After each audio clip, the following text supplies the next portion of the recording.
नमस्कार मित्रांनो, शेतकरी बघू शकता तुम्ही आजचं वातावरण बारीक बारीक रिमझिम पाऊस सुरू आहे मित्रांनो. आणि आपली तुम्ही पाहू शकता तुम्ही पीक आपलं एकदम भारी चाललं आहे. त्याला आता खत वगैरे द्यावं लागणार आहे मित्रांनो. आणि पाऊस त्याला किती उंच झालेलं आहे त्याच्यात पाऊस आहे. भुईमुगची साईज खूप मोठी झालेली मित्रांनो. त्या अशाच पद्धतीने आपल्या भुईमुग पिकाला आता खत वगैरे द्यावं लागेल. पहिले आपल्याला कोळपणी करावं लागेल. त्याच्यात खूप आपले काँग्रेस सारखा तण आहे. तर असं खूप सारे तण आहेत मित्रांनो शेतामध्ये. वेगवेगळ्या प्रकारचे तण आहेत. तर आपल्याला पहिले कोळपणी वगैरे करून घ्यावं लागणार आहे. ते झाल्यानंतर तेव्हा आपल्याला खत वगैरे द्यावं लागणार मित्रांनो. कारण की खूपच त्याच्यात गवत झालेलं दिसत आहे.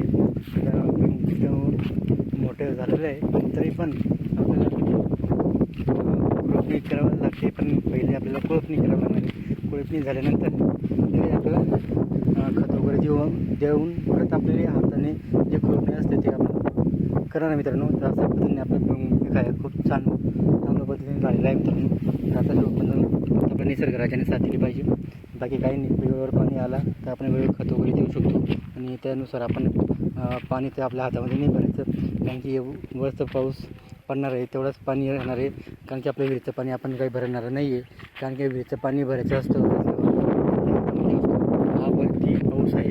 हा निसर्गराजा आहे. ते केव्हा येईल काय येईल त्याच्या हातात आहे, आपल्या हातात नाही आहे. आपल्या हातात जो काय असतो, जेव्हा लाईट वगैरे असते तेव्हा आपण मोटर चालू करून आपले शेताला पाणी देऊ शकतो. त्याचप्रमाणे हा सारखं पावसाळी पीक आहे ते फक्त आपल्या निसर्गराजावरती असतो. ते जेव्हा येईल तेव्हा जे आपण किती प्रयत्न केला की आता यायला पाहिजे, उद्या यायला पाहिजे, परवा यायला पाहिजे, पण तसं नाही राहत मित्रांनो. त्याला जेव्हा यायचं असेल तेव्हाच तो पाऊस येईल. कारण की पाऊस कोणाच्या हातामध्ये नसतो आणि पाऊस हा कोणाला विचारून येत नसतो. त्याला जेव्हा यायचं असेल तेव्हा येणार मित्रांनो. फक्त आपली अपेक्षा एवढी राहते की वेळेवर पाणी यायला पाहिजे.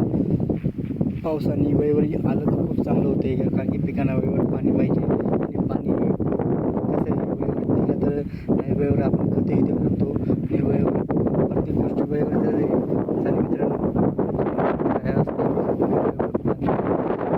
आपण खत वेळेवर आपण रोपणी केली पाहिजे. जे आपल्या शेताचं काम असतं ते आपण वेळेवर आपण करू शकतो. जसं पावसाचं आपलं टायमिंग आहे त्याला त्याचं नियोजन नसतो की केव्हा येऊ शकतो. म्हणून आपल्या नियोजनानुसार पाऊस आज उघडला तर आज रोपणी करून घ्यायचं.